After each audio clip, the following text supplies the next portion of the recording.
Criar animais dentro de casa é saudável?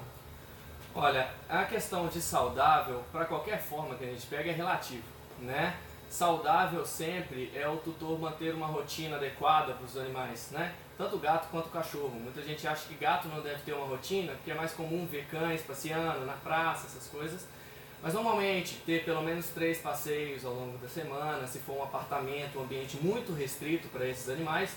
Então, assim, a gente saber que eles necessitam de atividades, alimentação eu recomendo bastante, 3 vezes ao dia, uma alimentação adequada, equilibrada, que nós vamos falar aí mais pra frente. E assim, não tem nenhum problema cuidar dentro de casa, o animal ele se adapta muito bem se você manter uma rotina Uma bacana. doença, assim, no caso, ou alguma chaga, algo do gênero, pode ser contagiosa para os animais que já estão ou para a família?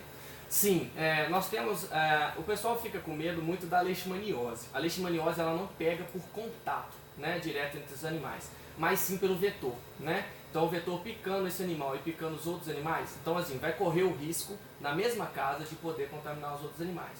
Também temos a doença do carrapato, né, que é transmitida se esse animalzinho de rua estiver com bastante quantidade de carrapatos, o carrapato infectado dele, que é a babésia, que é conhecida como doença do carrapato, também tem a erlíquia, normalmente é associada a essas duas doenças, não é sempre, não é comum, é comum tá sempre, mas pode ser só babésia ou pode ser só erlíquia.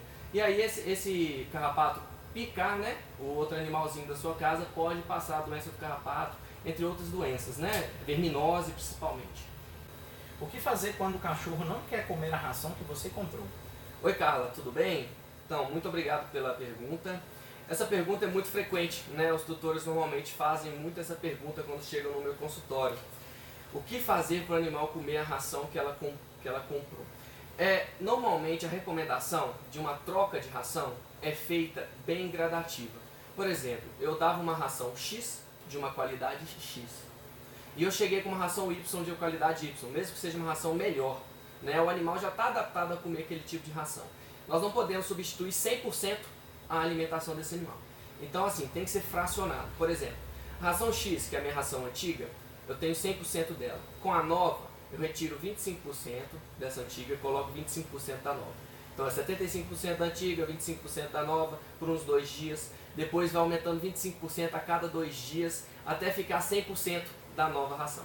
Então normalmente as pessoas que compram, né, e já colocam de uma vez, o animal tem um baque, porque o gosto é muito diferente de cada ração. Temos rações super prêmio, standard, de combate, né? Temos as rações intermediárias, tem todo tipo de ração. O animal ele consegue se adaptar a vários tipos de ração, mas desde que a gente faça gradativo. Gabriel, a Raimunda aqui do bairro Esperança, ela está fazendo uma pergunta muito interessante aqui. Ela está comentando que ela tem 2 cachorras, essas cachorras foram adotadas, Sim. Ela adotou. E ela está perguntando que ela não queria castrar essas cachorras, mas também ela não deixa as cachorras irem à rua, ter contato com outros cachorros. E se ela tem medo de não castrando as cachorras, elas correm risco de pegar algum tipo de tumor. Porque ela falou que já teve um cachorro anteriormente, aí teve 9 filhotes, foi difícil para doar os filhotes. Então ela não quer castrar, ela não deixa essas cachorras terem contato com o ambiente externo, no caso aqui a rua. Sim. E ela quer saber se ela não fazendo isso, as cachorras correm risco de ter tumores. A castração, temos 2 linhagens de veterinários, o que apoiam muito a castração, alguns poucos que não apoiam. A castração tem diversos estudos sobre se é benéfico ou não, mas o benefício é muito maior que o malefício. Então assim, mesmo que ela não tenha contato com os cães, ela vai entrar no cio de 6 meses ou no período que ela tem lá comum. É bom sim fazer a castração. Por quê? Primeiro nós vamos evitar tumores de útero, porque a castração nós retiramos o útero, então se não tem útero, não tem tumor de útero. Evitamos uma infecção gravíssima que chama piometra, que é uma infecção de útero assim, que o animal pode morrer de um dia para o outro, se o proprietário não ficar esperto, porque tem a piometra fechada, a piometra aberta, é um assunto bem complexo de falar. Então assim, não é só o filhotinho, evita vários problemas. E tem alguns estudos, né, tem 2 pilares aí, que se castrar um pouquinho depois do primeiro cio pode evitar tumor de mama no futuro. Mas ainda o estudo é meio recente, mas isso auxilia. Então, no sentido, entre castrar e não castrar, é melhor castrar. Com certeza, é melhor Então, castrar. Raimundo, é legal castrar as cachorras aí para evitar algum tipo de tumor. Uma outra pergunta aqui é sobre gravidez psicológica. Ah, sim. Em cadelas. Essa gravidez psicológica, e inclusive quando a gente tem mais de uma cadela em casa, isso é bem interessante de ver, né? Isso é prejudicial ao animal?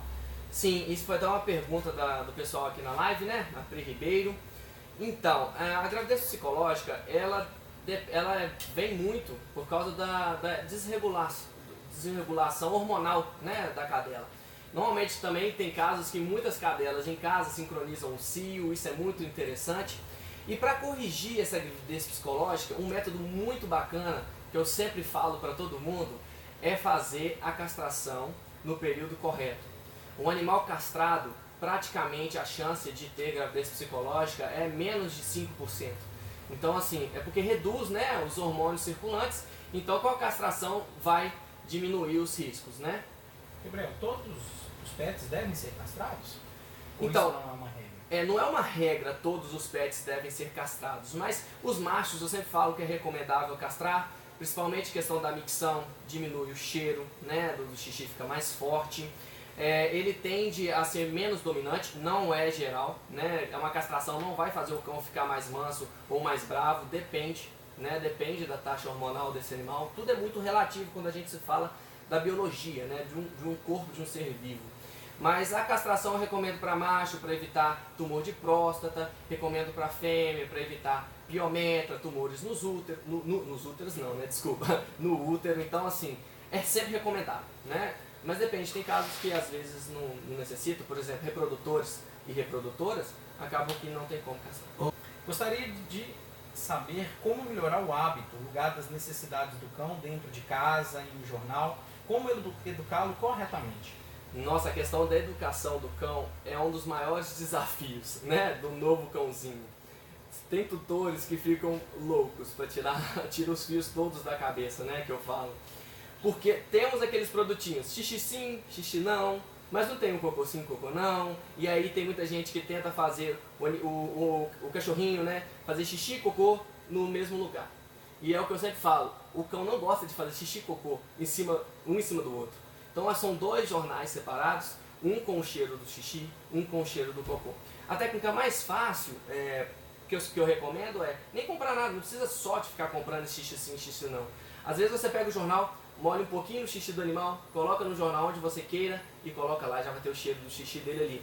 Você pega o cocôzinho, dá uma esfregadinha, né, com luva, claro, uma esfregadinha ali no jornal, escolhe o local que você quer que ele faça, coloca lá. Utilizando o próprio cheiro, né, das fezes e da urina do animal, você consegue estimular até melhor, que é o cheiro dele, é específico. Então assim, não tem o período certo que o animal vai ser educado, mas a disciplina, a nossa disciplina é a parte mais importante. Fazer isso pelo menos de 2 a 3 vezes ao dia, durante uns 7 a 10 dias é melhor.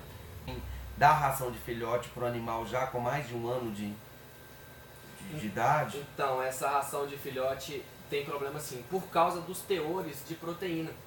Né? Não quer dizer que a curto prazo, eu dei 1 mês de ração de filhote, meu cão vai ter problema renal. Não é assim, as coisas não são tão rápidas. Mas a longo prazo, a ração de filhote ela tem um teor de proteína muito alto. Por causa do desenvolvimento mesmo, né, do filhote, então ele precisa de um aporte proteico melhor. Então, adulto comendo ração de filhote nunca é recomendado, e nem filhote comendo ração de adulto. Então, se você só achou a ração de filhote, só ela que ele se adaptou, faz aquela questão que eu falei, misturar 50%, 50% ali de adulto com filhote, até você conseguir 100% de adulto. Lembrando que é sempre melhor fazer essa adaptação sendo da mesma empresa. Tipo assim, não vou falar muitos nomes, não vou falar nome, mas, por exemplo, a ração X de filhote com a ração X de adulto, aí você faz aquela mistura até ficar só de adulto. Gabriel, uma coisa que me intriga muito, principalmente com os meus pets, é queda de pelo. Sim. Né? A queda de pelo, às vezes dá bolo de pelo que cai, né? Eu queria saber por que cai e, principalmente, como tratar essa questão da queda de pelo ou se isso é uma troca de pelo normal. A queda de pelo, tem animais, justamente por causa da genética, são mais susceptíveis à queda de pelo. Por exemplo, os pugs. Os pugs são uma raça que tem subpelo, apesar de pelo curto, que tem queda de pelo assim, impressionantes. Chega a impressionar. Tanto que eu estou recomendando a forma mais fácil de tratar uma queda de pelo de pug, tosar. Muita gente não sabe que a tosa nos pugs é a forma melhor de evitar a queda. Assim, resolve quase 100%. Então a queda de pelo em gato é comum, ele tem uma renovação de pelo muito grande, mas em excesso pode ter a ver com algum problema interno, alguma queda de imunidade. E todo animal quer pelo, né? Já que ele tem muito pelo, é bom manter uma cenoura, um ômega 3, são suplementações que ajudam no crescimento e na fixação do pelo na pele do animal. A ração? A ração tem uma coisa a ver com pelo? foi bom você falar, a ração normalmente é a melhor recomendação. Se você já comprar uma ração que tem um nível de ômega 3, ômega 6 ali adequado, você nem precisa mexer com suplementação. Normalmente as rações super prêmios, né, do mercado tem esses níveis bacanas que conseguem manter uma boa pelagem.